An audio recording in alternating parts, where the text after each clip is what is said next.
Dudes and dudettes, how are you guys? This is Chazzy and welcome back to Chazzy's Top 10s. And today, oh boy, today I am excited. I'm excited to talk about today's topic because it is one of my favorite things in the entire world, video games. That's right folks, today I'm going to be covering what I consider to be the top best games of all time. Now, before I get into it, just a small disclaimer, it should be pretty obvious if you saw my first top 10s video, but these are my opinions, okay? It's what I consider to be my personal favorite top 10 games ever, okay? So this list will not represent the actual, embodiment of the greatest video games ever, okay? There are a lot of games that are considered unanimously to be the best, but that I haven't personally played, so just getting that out there, okay? So if you guys see that your favorite game or what you consider to be the best isn't on the list, just chill, okay? Don't start cursing me out in the comments. These are just my damn opinions, okay? Keep an open mind, respect my opinions and I'll respect yours, okay? I really don't think I should even have to say that, but I just want to make sure everyone gets it, okay? These are my personal top 10 favorites, okay? What I consider to be the best, all right? So let's get into it. As always, I'm going to be starting with my personal favorite ever, the very first one. Probably a pretty unpopular opinion, but here goes anyway. Gears of War 4.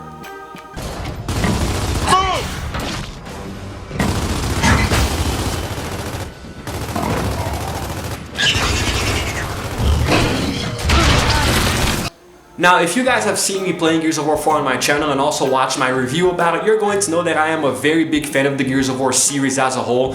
I love that franchise. I have been playing it ever since the first one back in 2006. It was actually one of the first, if not the actual first game I ever played on the Xbox 360, and since then I've just fallen in love with it, because it really introduced me to a different kind of third-person shooter. Up until then I didn't even know what it was. There was a lot of violence, a very graphic nature, and there was a very deep story, very rich character development, and I think that there's a reason that the Gears of War games, whenever one comes out, it's already automatically considered to be a AAA title, Why did I choose Gears of War 4 specifically? Because it truly was a marvel of a game, because it takes place 25 years canonically after Gears of War 3, and we're used to seeing the Gears of War games in these old and rustic war-torn settings, it almost feels like the old-timey Call of Duty games, and very similar to Call of Duty when it made a transition to a more futuristic sort of modern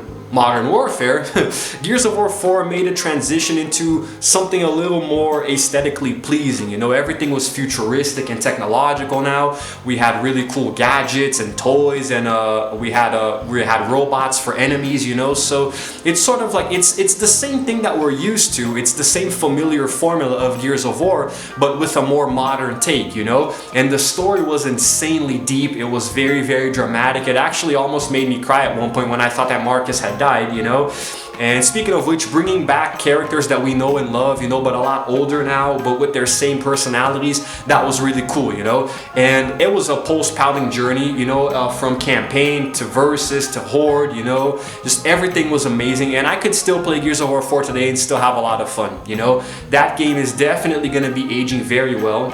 And I actually still prefer Gears of War 4 over Gears 5, and because I'm such a fan of the franchise, the way that game sort of brought me back into it, the hype behind Gears of War 4 was crazy, and back when I was living in my other house and I had really crappy internet, it took like a week for the game to download. I had to leave it on overnight, for it to download. When I finally played it, it just completely surpassed all of my expectations. So, in my opinion, the best game of all time, at least for the time being, is Gears of War 4.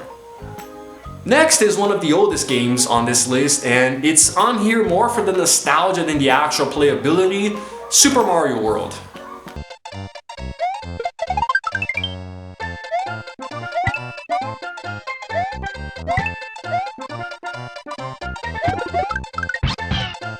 Now, as the years have gone by and I have developed, different tastes in terms of gaming, I'm a really big fan of Xbox, Microsoft, like given the choice between any of the three main consoles, I'm always going to go for the Xbox because I like their exclusive games and their services. But I am also a diehard fan of Nintendo, and Nintendo was actually the very first console company that I was introduced to. My very first gaming console ever was a Super Nintendo. I think I was about 3 or so when I got my first Nintendo, and the very first game that I ever played in my life was Super Mario World. Now, as you guys can imagine, I had a lot of fun, but I also got really frustrated because when you're a 3-year-old, everything is hard, So to this day, I have never beaten Super Mario World, if you can believe it. It's the only game on this list that I have never beaten, I think. Actually, no, there's one later on. But the point is, it is very, very nostalgic, and I love the Mario games. I love the Mario franchise, and if I could, I would binge play every single Mario game that's ever existed. Well, probably not because there's like 1,000 of them, but anyway, if I could, I would play a lot of at least the most popular Mario games in a row, and I have always grown up playing Mario in some capacity, and like any Mario game could probably make this list, like I don't know, Super Mario Sunshine on the GameCube, Super Mario Galaxy, even Mario Kart, or the more recent Super Mario Odyssey, which everyone is talking about and on Nintendo Switch. But I think that Super Mario World is very nostalgic and it feels special to me because of it being the first game I ever played, and Mario has evolved a lot. I would go on to say that Mario is one of, if not the most iconic video game character ever, So I really think that any Mario game has the capacity to make me have a lot of fun, whether it's a standalone title or an ensemble thing like Mario Kart or Super Smash Bros. Brawl or Super Mario Party, or anything like that. So yeah. Next, we have a game that I just mentioned a few minutes ago, and quite possibly, in my opinion, one of the best first-person shooters of all time, Call of Duty 4 Modern Warfare. Priime, go, go, go!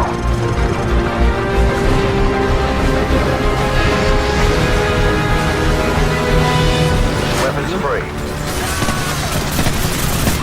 Bridge secure. Hold your fire.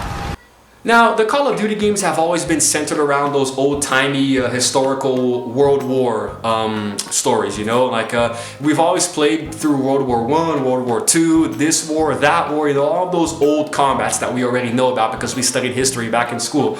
But Modern Warfare was something special because it gave us sort of like a quantum leap into modern-day combat, It felt very, very period accurate, like this is really happening, in certain parts of the world. Like, for example, the war on terror, between the United States and Iraq, things like that. It felt very real, and a lot of settings inspired by real-world places like Russia, Ukraine, So I think that Modern Warfare gave us something that we already knew, very similar to Gears of War 4. We already knew about the Call of Duty formula. It's a first-person shooter. We do this, we do that, but everything felt more, present. Everything was more realistic, especially the remastered version for current gen consoles. That looked amazing.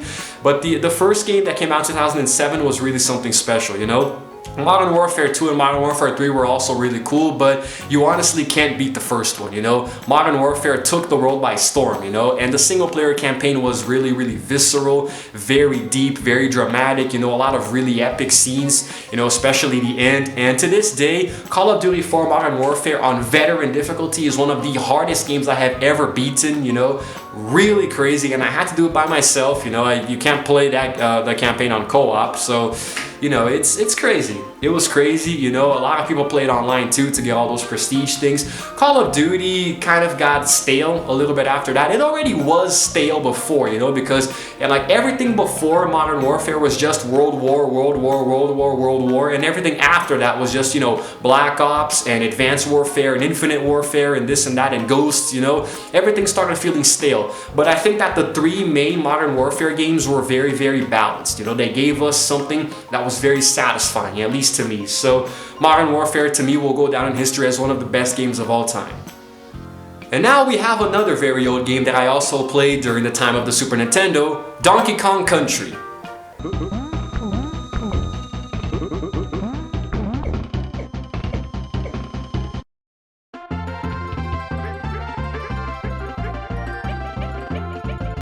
I really like the whole mythology behind the Donkey Kong character, you know, the franchise, you know, and although it's not, at least in my opinion, Donkey Kong is not as popular as Super Mario, but it does still have a special place in my heart, you know, because Donkey Kong Country was the first game that introduced me to something a little more three-dimensional than the other games I was playing, like the Mario ones, for example, you know, and it was really cool because it's like the environments were rendered three-dimensionally and so were the characters, but the game was still 2D. It was still a side-scrolling platformer, you know, but everything looked more realistic. I actually remember at the time when I played Super Mario World or Street Fighter 2 or things like that, then I played Donkey Kong, it's like, oh my god, jeez, it looks so realistic, the graphics are so cool. Another game that I really played a lot at the time was called Booger Man. Yeah, disgusting, but I was a kid, okay, and that game was a lot of fun, and it was actually very similar to Donkey Kong with the platforming, you know, but Donkey Kong looked a lot more realistic in my opinion.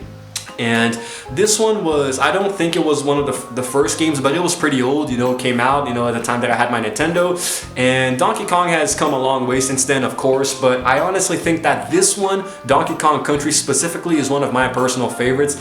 And very interesting how two of my very first games were Mario and Donkey Kong, because the very first Mario game ever had Donkey Kong in a cage and the thing. You guys know what I'm talking about if you're a gamer.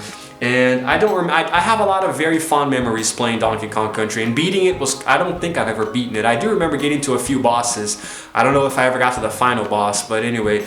I remember very sadly that my cartridge, my Super Nintendo cartridge for that game got an error, you know, it just stopped working, so I could never play it again after a certain point, but I really enjoyed it a lot while I did. Donkey Kong Country to me is one of the best, you know, so yeah.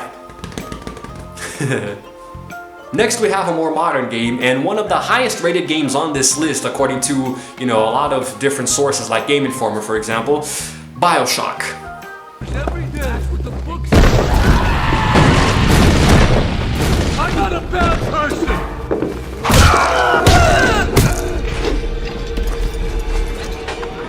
BioShock was amazing. BioShock was an amazing gaming experience, you know, the story was very in your face, you know, and the whole dark and brooding atmosphere underwater in an abandoned city that's rusting away in ruins, and there are mutants from former people who are attacking you, you know, and at first it's a little confusing, you know, you have to collect a lot of audio logs to unravel the bigger mystery, the story behind it all, but I honestly think that it was very enjoyable, you know, that game is amazing. And the second one I actually have never played, and BioShock Infinite was terrible. I hated that game so much, but the first one holds a special place in my heart, you know, because like a lot of my friends actually didn't like playing that game at the time because they thought it was scary, but I thought it was amazing. I could play it at night for hours and not feel anything, you know. Of course, like the dark and tight corridors underwater, and like you don't really know what's behind the next corner, you know, like the game does have sort of an atmosphere of suspense, you know, but that's why I liked it, you know.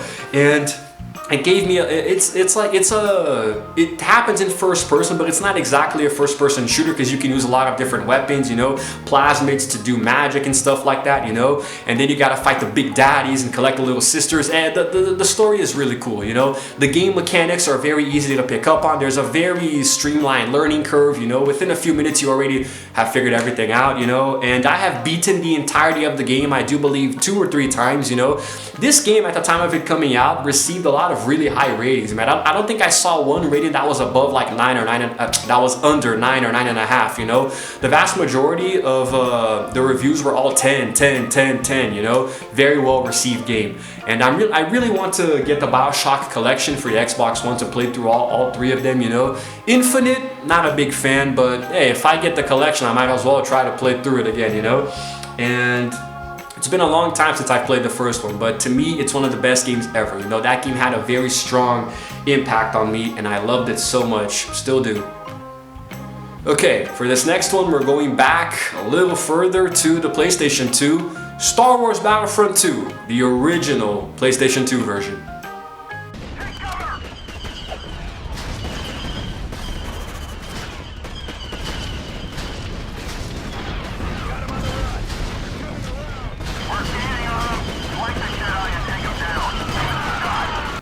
It should come as no surprise to those of you who actually follow this channel and actually watch a lot of my videos, but I am a huge Star Wars fan, you know. I love Star Wars, everything about it, the movies, TV shows, books, games, you know, everything involving Star Wars. I'm not too big a fan of what Disney is doing right now with the mythology, the series, but I'm still a fan, I always will be. And I have played a lot of Star Wars games in my time, but to this day, my absolute favorite still is Star Wars Battlefront 2, you know, the original one for the Xbox and PS2.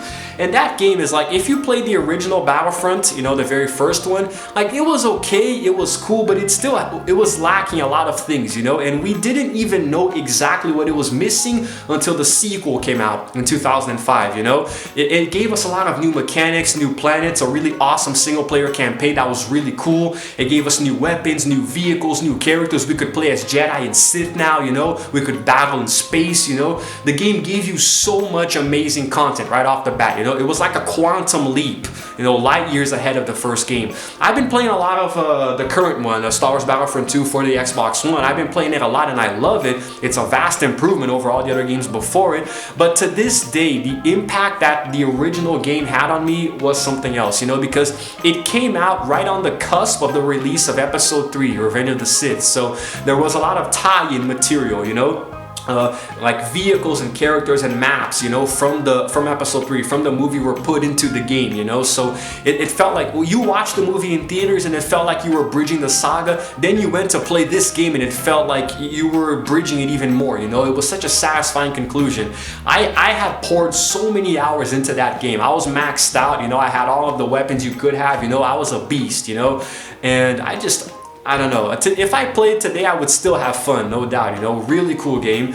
And I'm kind of like, I'm very nostalgic with the games that are older, you know, like I think back to them very fondly, but I also enjoy playing the games that are current now with the more modern graphics and this and that, you know. So, you know, like, given the choice between playing the old Battlefront 2 and the current Battlefront 2, 90% of the time I'll probably choose the new Battlefront 2, but if I get a chance, I would go back and play the older one, mostly for nostalgia, you know.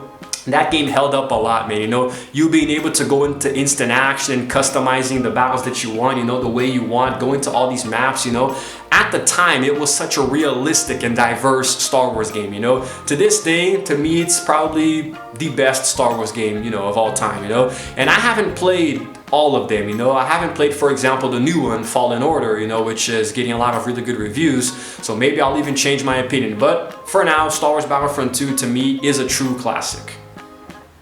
Alright, next we have a game that completely broke Xbox Live back in 2007 when it came out. I am not a big fan of the series as a whole, but I still consider Halo 3 to be one of the best games of all time.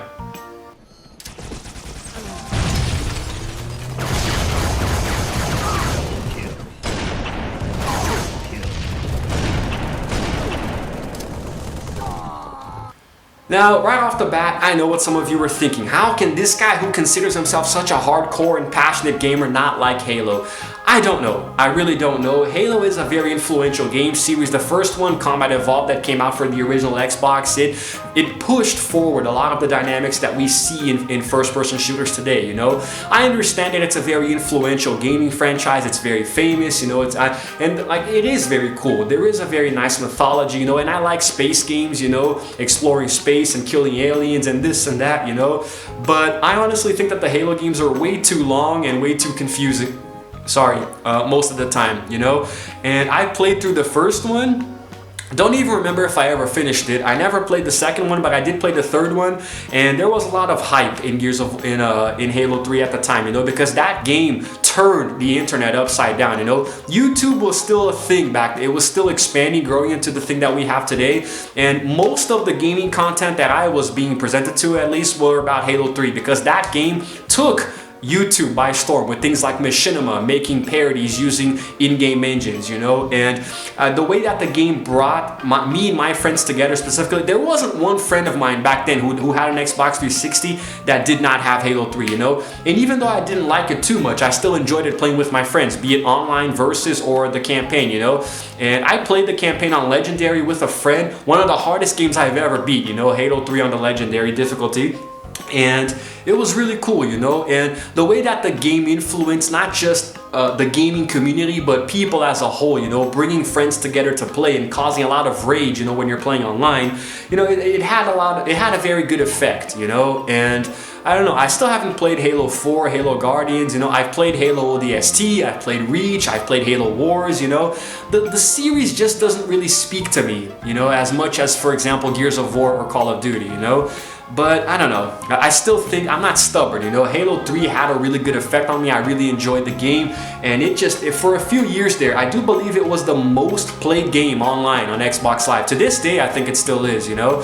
And fever pitch was crazy when surrounding the release of that game, you know. So I can't ignore the effect that the game had on the gaming community. So in my opinion, it's one of the best ever. And quite honestly, I'm very frustrated because when the game released, it came with 1000 gamer score, and I at one point was stuck at 995. I was missing one achievement worth 5 gamer score, which was overkill, killing 4 enemies within 4 seconds of each other online.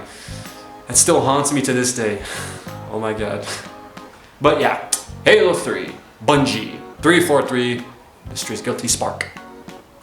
Next, we are going back to the PlayStation 2 and one of the greatest games I have ever played in the superhero genre, Spider-Man 2.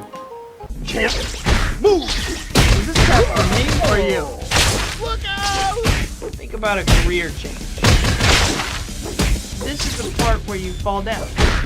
You guys are such a nuisance. Look out! I don't think there are enough words to describe what I felt about this game at the time, you know, because I love Spider-Man. I like Marvel, you know, and Spider-Man is my favorite hero in that entire series there. And like, this game was something really, really special, man, because the first game was okay, but it was very linear, you know. It wasn't too realistic, and you could only go into certain places that the game made you go to, you know. Spider-Man 2, however, it was open world, you know. It was like you had an entire city to explore, you know. You could go wherever the hell you wanted, do whatever the hell you wanted at whatever way you wanted, whatever time you wanted, you know. You had the main mission, the main quest, but you could also just choose to temporarily ignore it and explore the city, do random crimes, you know, side missions, you know. And like, the city was huge, man. And back then, on the PS2, at the time, the graphics were really good, you know, in certain games, and in this one, it was really nice, you know. Of course, it didn't age well. We look at a game like that today and we kind of cringe, you know, but at the time, the graphics were amazing, you know. And the fact that you could go, for example, to Liberty Island or Ellis Island, the Statue of Liberty, by helicopter, you know, you could go anywhere, climb to the top of the Statue of Liberty, climb to the top of the Empire State Building, you know, go to Central Park. You could do whatever the hell you wanted. That game was so authentic to New York, you know, the city of Manhattan. It was amazing, you know. Of course, it's not like Grand Theft Auto where you have a huge area to explore, but it was still really good in its own right, man, you know. And I think it was one of the first open world games I ever played, besides Grand Theft Auto Vice City, you know. And the way that Spider-Man 3 that came out for the generation after that, it was okay, but it was kind of more of the same, you know. It's like when Gears 5 came after Gears of War 4. It's kind of the same thing with a few new changes, you know. That's what Spider-Man 3 felt like. And you couldn't even go to the Statue of Liberty, man. How dumb is that? In Spider-Man 2, one thing that I didn't like is that you couldn't swim. If you fell in the water, you automatically respawned at the nearest patch of land. In Spider-Man 3, you could swim, but you couldn't go to the Statue of Liberty, you know. I'm very nitpicky about small details like that. But the way that the story was very well made in Spider-Man 2, you know, it stayed true to the movie to some degree, but it also gave you something it gave you a few things that you didn't see in the theatrical film, you know, which was really nice, you know. And even after you finish the game, there's so much to do. You can explore the city, go around doing whatever you want. It's kind of like the Batman Arkham games, you know, or the new Spider-Man for the PS4, which I still haven't gotten around to playing. But to this day, Spider-Man 2 to me is a very, very classic and influential game. One of the best ever, you know. If I happen to play the new Spider-Man for the PS4, might even change my mind and say that it's better than this one. But for now, Spider-Man 2 for the PS2 is just, it's sitting there solid on this list. That's one of the best games I have ever played. And now we have one of the best PlayStation exclusives of all time, and to this day, one of the most violent games I have ever played, God of War 3.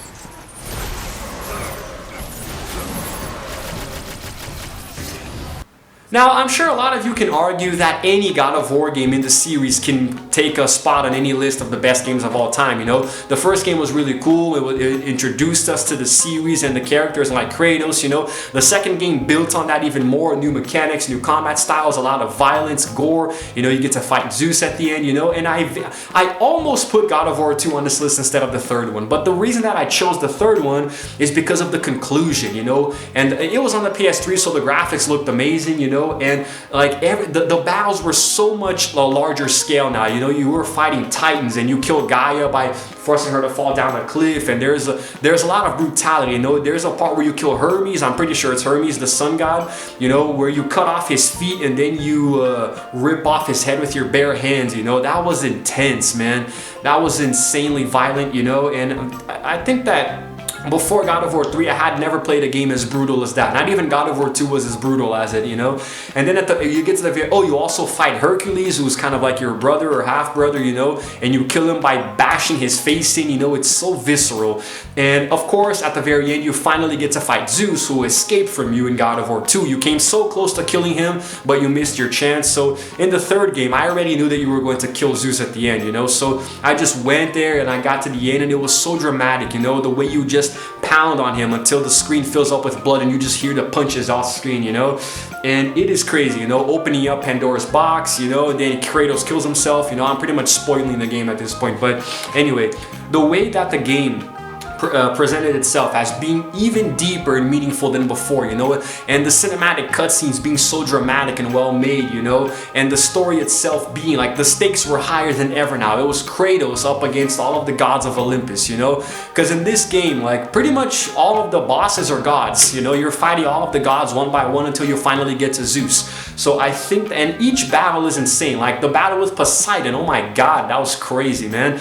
You know, every battle has its unique mechanics and styles of you taking down each boss, you know, so I think it's really cool. And that game was like, it was a very satisfying end to the saga at the time, because I know that they made more. They made Ascension, and now they did a reboot with the new God of War for the PS4. Now it's all Norse mythology and all that, but I still think that God of War 3 is the best, you know. And I haven't played a lot of the other ones. I stopped at the third one, so and then we see at the end that Kratos kills himself, but then we see that he has, I guess, crawled off a cliff and fell down. We don't see, I don't know, I guess it's maybe trying to allure that he lived or something. But anyway, very, very good game. I love it, and to me, it easily takes a spot on this list, you know, because of how amazing it was. And I can play violent games all day and not feel anything, so that game was very satisfying. And now, last but certainly not least, we have a game that I have not played too much, you know, since it came out, but since it has been released, it has become one of the most influential and incredible and well-received and critically acclaimed games of all time, The Last of Us.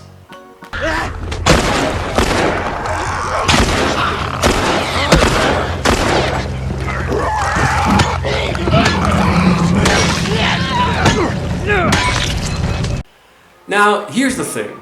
I have a very unpopular opinion about The Last of Us, and that is that it is not a very good game. To me personally, you know, I played very little of it, you know, and I saw PewDiePie playing through the whole entire story on his YouTube channel, so I know what happens, you know.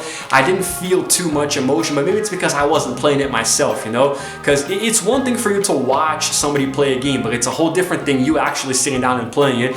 The few opportunities that I had to play The Last of Us, I was with friends, you know, like we were kind of sharing the controller and trying to play with each other, and a lot of my friends don't speak English, so they wanted to play the game in Portuguese, which completely screwed up the story in my opinion, you know. And I had a little bit of an opportunity to spend time with it when I borrowed my cousin's PS4 a few years ago, which is how I did the gameplay video for The Last of Us Remastered. And I played it for a while, and the graphics looked amazing. Everything felt really, really, you know, cool and dramatic, and just I don't know, it felt like there was something there, like there was a very heavy atmosphere, you know, behind, and the whole post-apocalyptic infected zombie thing where you have to fight for survival. There's very little ammo, there's few weapons, there's this and that. You have to really try to stay alive, you know. It's a very realistic game, you know. But the fact that I never played it by myself from start to finish might influence my opinion about not considering it to be a very good game, but I'm not stubborn, so I had to include this game on this list because the very little contact that I had with it made me understand why it was so critically acclaimed, you know? And the remastered version was even better, you know, and there's a sequel that's been sort of temporarily delayed, you know, it's, I don't know, but I can understand being well, I used to be a fan of The Walking Dead, you know, shows like that. I like any content that has to do with zombies and infected, you know, movies like World War Z, I Am Legend, you know, things like that, you know. So I get it's a nice game, and I'm a really big fan of the Left 4 Dead series where you kill zombies, you know. So it just felt okay. It felt good the little that I played with it, and I will one day. I hope to one day have a chance to play it from start to finish and actually, you know, talk about it a little better. But yes, and the reason that I left The Last of Us as last on the list is for, well, one of the reasons is the obvious pun, you know, The Last of Us being last on the list, and also because it's the game that I have played the least out of all of the ones that I mentioned. So yeah, so that is it. Look, guys, I know that whenever you make a list about, you know, the best games, you know, of all time, it's really hard to narrow it down, you know. There are a lot of great games that are going to be left out, you know. In my case, like, there are a few that are considered to be the best that I've never played, so it kind of made it easier to review it, but I want to talk about a few honorable mentions. Games that I consider also to be among the best, but not enough to have made the final cut. Half-Life 2, it's a very old game, not a big fan, but I played it, you know, when I had the orange box on the Xbox 360, and I understand how great of a game it is, you know. It's not really my cup of tea. I didn't really like it too much. It felt too generic, you know, but I do understand that it's very iconic, you know. It's a classic game, and Valve has a habit of not doing 3 games in any series, so I don't think we're ever gonna get Half-Life 3, but it was pretty cool, you know. Like, despite me not enjoying the mechanics and the aesthetic too much, the story was really deep, you know. The story was very, very, you know, there was a lot of drama, you know, aliens coming to the planet and, you know, infecting people and this and that, so I get it. Kingdom Hearts 3, also a game that I finished playing some time ago that I will also give you guys videos for YouTube. Very good game. I love the Kingdom Hearts series. The first and the second game were really cool back on the PS4, you know. And the third one is the best I played in the series, and very well, easily one of the best games I've ever played. I just don't think it was good enough to make this list because, like, I don't know, it didn't really captivate me as much of the other games that I mentioned, you know. The story was way too long. The game was long as hell, you know, and there were way too many cutscenes, you know. It was crazy. I didn't understand, but maybe it's because I didn't finish the first and the second games, you know, and I also didn't really pay attention to what was happening to them, and I didn't play any of the other spin-offs, you know, but whatever. Still think it's very, very awesome. Also, pretty much any Uncharted game, you know, the first, second, or third, or the fourth, you can pick any Uncharted game to be on the list of a top 10s, and I won't disagree with you. You know, I actually played through all 3 of them on my channel a long time ago. I could probably say that the first game is the best because it was the first one. It's what introduced us to, you know, what we came to love about the whole series, you know. Very realistic, very Indiana Jones exploration type thing, you know, so I think it's very cool too. Also, any Mass Effect game, just pick one. You know, I love the Mass Effect games. I love space exploration, you know. I love going around and exploring things and fighting enemies, you know. I love anything involving space, movies, TV shows, books, all that kind of media, you know. I've played the first 3 Mass Effect games on the 360. Still haven't played Andromeda, but it's on my list. I will get around to it, you know. It's hard to pick one game in a series, you know. Gears of War and Call of Duty was easy for me because those games stand out, but it's hard to pick just one, you know, in Mass Effect or Uncharted, for example. Also, another game that I have never played but I still consider to be really good, Until Dawn. You know, Until Dawn is amazing. I've seen a lot of YouTubers play it and I just never get tired of it. You know, I had a very brief stint with it at my cousin's house once, but not enough to say that I actually played it, you know. But I love horror movies, so I think that a horror game that has a lot of horror movie cliches built into it is right up my alley, you know. Very cool, you know, definitely good. It's the day I get a PlayStation 4 or PlayStation 5, it is definitely one of the first games I'm getting. You can best believe that. An older game, Contra, considered to be one of the hardest games of all time. You know, it became infamous for being the first game that introduced the Konami code, which is a cheat code that you can get more lives. You know, that game was insanely hard, man. Even with more lives, you know, if you die once, you have to restart from the beginning. I don't think there were any checkpoints, so very difficult game, but a lot of fun if you played it with friends. Speaking of hard but fun with friends, Battletoads, also a game that I would consider to be the best of all time.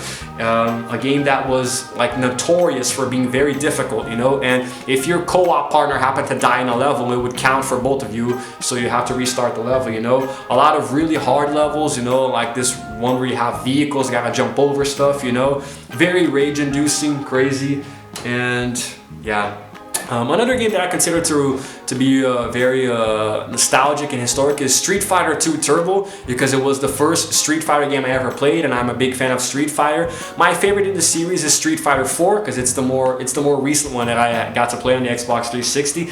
But Street Fighter 2 Turbo was really cool. You know, I have a lot of fond memories of playing that game with my dad. My dad used to play video games with me when I was a kid, and we played that game a lot. You know, it was really nice for us to bond as father and son. And the game that I consider to be one of the probably the most famous of all of my honorable mentions, but I never got to play, The Legend of Zelda: Ocarina of Time. If you're a Zelda fan, you can argue any game in the series, Majora's Mask, Wind Waker, even the more recent Breath of the Wild ones, but I think that Ocarina of Time was really special because of the way that it introduced different mechanics to the series, you know, and the Nintendo 64 was still coming out with some nice AAA titles like Super Mario 64, which I forgot to mention back in my Mario ones, right? But because the game gave you three-dimensional sprites and three-dimensional settings and almost kind of made it feel like you could go anywhere in an open world setting, made it feel really nice, you know. And everything that I've seen about the game, reviews and people talking about it and videos of it on YouTube, it really does seem to be one of the most famous, if not the most famous game in the entire Zelda franchise. Except for that lousy, goddamn good-for-nothing water temple level. You know, I don't think there's a gamer alive who actually likes that level. Even the creator of the game itself apologized for making that level so damn hard. I won't even get into details. You guys should know by now what it's like. But anyway, that's it, guys. This has been my top 10 games of all time, you know, what I consider to be the best, you know. Feel free to drop a comment or two if you agree with any of my entries, or if you disagree, if you want to discuss what you consider your favorite games to be, you know. And follow me on Twitter if you want. I'm always talking about video games there, you know, almost all the time. You know, I really enjoy this topic, you know, and I've been doing a lot of gameplays on my channel lately, you know. I've gotten a new aesthetic, new video quality, new audio quality. It's looking really cool. So yeah, I hope you guys enjoyed this, you know, and stick around for more top 10 lists in the future, you know. And please don't get mad at me if one of your favorite games didn't make the list, okay? Remember that this is just my opinion, all right? Doesn't represent what's true. It just represents what I think, okay? So yeah, I'm gonna go play some games now. This is Chazzy, signing out for now. And as always, I will see you guys in the next video. Ow, I hit my finger on the thing here.